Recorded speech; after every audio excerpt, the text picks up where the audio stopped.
really extreme in that category. What would you do if you were elected about Aleppo? About Aleppo. And what is Aleppo? You're kidding. No. Aleppo is in Syria. It's the epicenter of the refugee crisis. Okay, got it. Okay.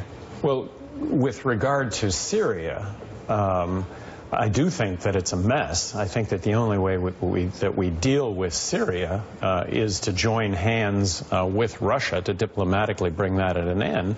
But when we've aligned ourselves with, when we've supported the opposition, the Free Syrian Army is also coupled with the Islamists, and then the fact that we're also supporting the Kurds, and this is it's just a mess, and that this is the result of regime change that we end up supporting, and inevitably these regime changes have led to a less safe world.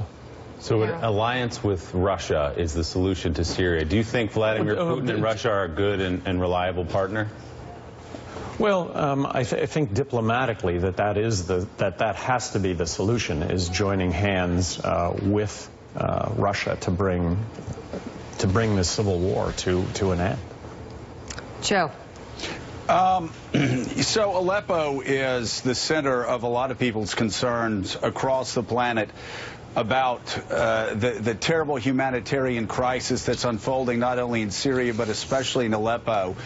You asked, what is Aleppo? Do you really think that foreign policy is so insignificant that somebody running for president of the United States shouldn't even know what Aleppo is, where Aleppo is, why Aleppo is so important? Well, no, I do understand Aleppo, and I understand the crisis that is going on. When we involve ourselves militarily, when we involve ourselves in these humanitarian issues, we end up with a situation that in most cases is not better, and in many cases ends up being worse. And we find ourselves always, politicians are up against the wall and ask what to do about these things, and this is why we end up committing military force in areas that, like I say, at the end of the day have an unintended consequence of making things worse.